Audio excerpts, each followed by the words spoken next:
Hi, this is Junda. Welcome to Tree Leaf. Well, it's very fitting. I just came back from the emergency room for the second night in a row.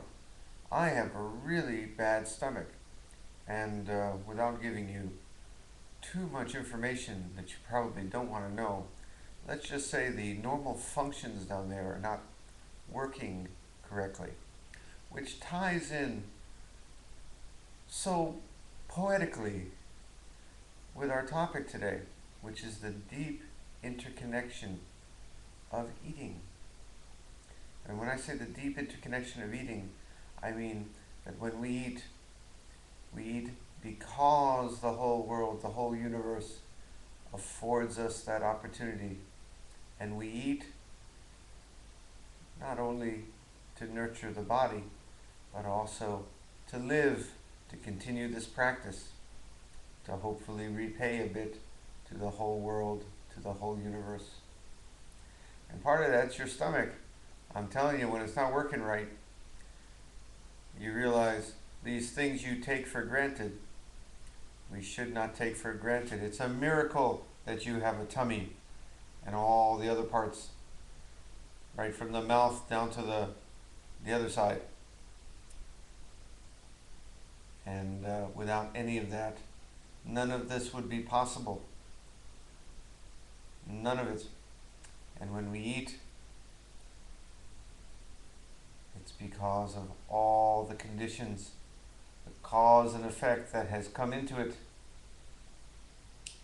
Let's look at this chant that I'm recommending everyone do as a practice before each meal as part of our ongoing 100-day Ango. It's a very simple chant. It's part of what we chant, a much longer series of chants that we chant during formal meals, oryoki, during our retreats here at Tree Leaf. I just took one part of it, which I consider to be very beautiful, very meaningful, and I suggest you chant it before every meal. Make a gasho, you can chant it orally, or you can just say it within, silently, just sitting quietly.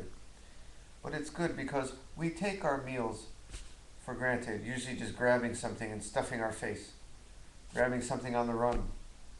But this makes us be aware that there's more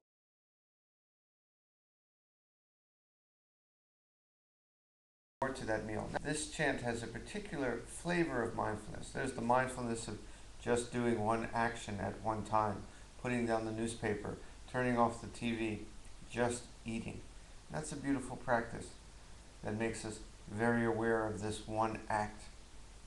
And then there's a kind of mindfulness when we eat, becoming aware of the body's desires, the mind's workings, where hunger comes from. That's a different kind of mindfulness. This chant, as you'll see, is a mindfulness of the deep interbeing, the interconnection of all things. Thich Nhat Hanh calls it interbeing.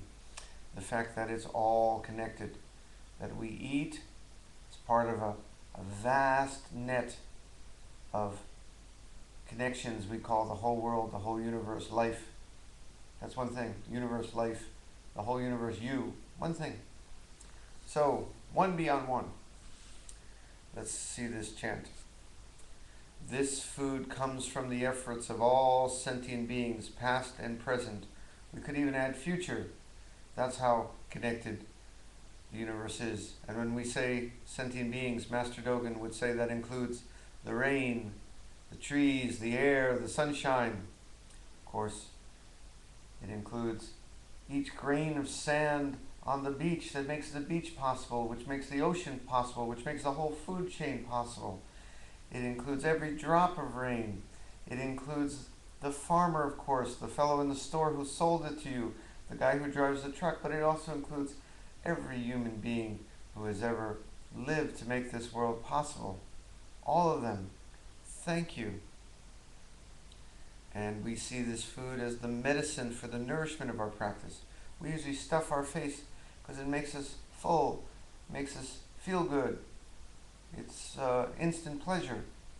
But in this case, we think of the food as medicine. It supports life, like the air we breathe, like the water we drink.